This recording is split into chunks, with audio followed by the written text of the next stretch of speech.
How are you? Hi.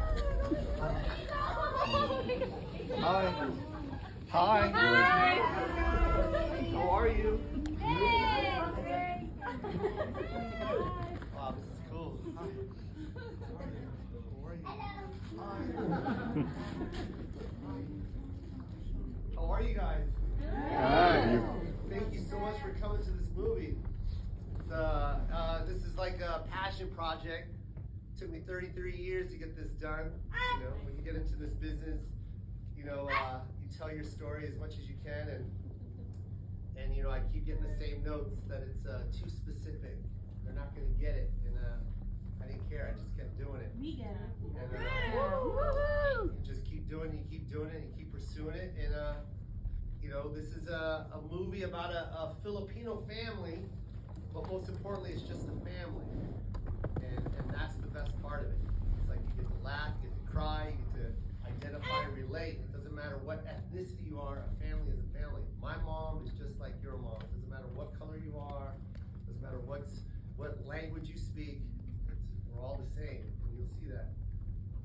I always like to give this example about my mom when she first moved to this country. She moved here in 1969. She's lived here for 53 years. And not once has she ever seen herself on the big screen like this. Not a whole family, just one person. So that's how important this is. I don't want to wait 53 more years for this. I want to keep the door open, and I want other immigrant families that come to this country to have a voice. I want everyone's story to be told. Not just Filipinos. I want Puerto Ricans. I want Koreans. I want Chinese families. I want everyone that lives in this country a chance to tell their story. Because I'm tired of people feeling unseen and invisible. You know, I always make this joke about Filipino nurses. I do it all the time. And I know there's probably a few Filipino nurses in here right now. Yep, right there, boom, boom. Perfect example. I got so many Filipino nurses in my family, and you know, they've been living here for years. I got one aunt that's been living here for, you know, over 50 years. She's got so many nursing homes. You know, I mean, she's got so many nurses that nieces and nephews and other aunties that are Filipino that are nurses. And for the past 40 years, you know, they work at hospitals, they work at nursing homes, but when they come home from work after 14 hours, they go home and watch a TV show about a hospital. They don't see one Filipino nurse. I'm not even doing a joke. That shouldn't even be laughed at. That's why it's so normalized. You guys are normalized to laugh at something like that. That's not funny. That's making someone feel invisible, like they're worthless. You go to any hospital in this country and you'll see at least 300 Filipino nurses during the day shift. But yet when they go home and watch a show about a hospital, they don't see one person that looks like them. Not one Filipino nurse. You go watch a movie about a hospital, you won't see one Filipino nurse. And I don't want to just talk about Filipinos specifically. That's just my view on my side, you know. We can't have that anymore. We need to be represented. Everyone deserves a voice. Everyone deserves a chance to be seen. This movie right here, oh, that's why I see kids. Like, I see a kid right here, man. It's cool to be your age and see this, man. It's so important that you can see your family on the big screen, man, because when I was a kid, I didn't see that. I had to like single out the Asian in the movie and go, it might be Filipino. I think that's Filipino. Well, yeah, but do you see how you just said that? And that's like, see how you just said that? Like, imagine your dad, because your dad lives here.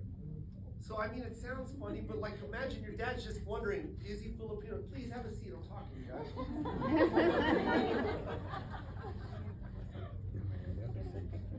You guys sit down? They don't know where to sit.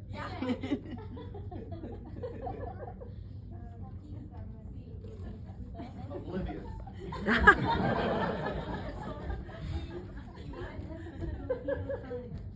Filipino time.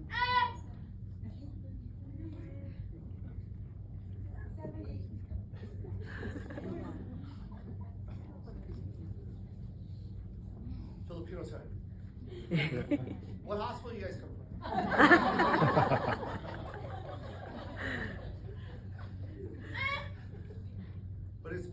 said that because that's what's so important about your dad.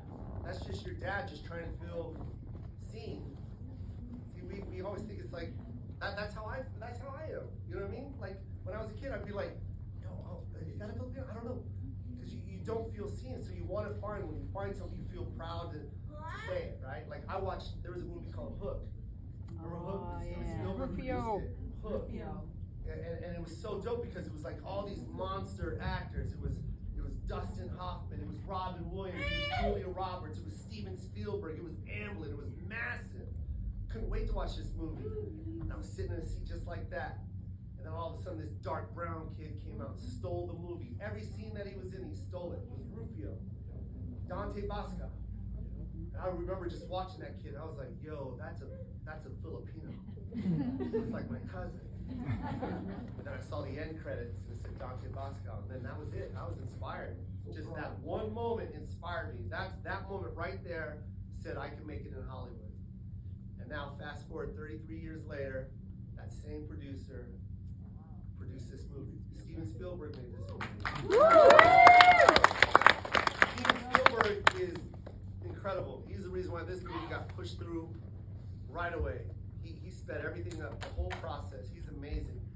And so I just want you guys to know that this is the first movie in the history of Hollywood with an all-Asian cast, specifically Filipino being at the forefront of the story, done by a major studio. First one ever. So it's Universal Pictures, it's Amblin, DreamWorks, and Ryback. Let's just celebrate this moment, you guys. We want more movies like this, and we want more opportunities for other people, not just Filipinos. Everyone deserves a voice, and everyone deserves to be heard. So, I love you guys. Thank you for coming. And I signed a bunch of posters, and I got a bunch of shirts for you. And, yeah, I love you guys. Thank you so much.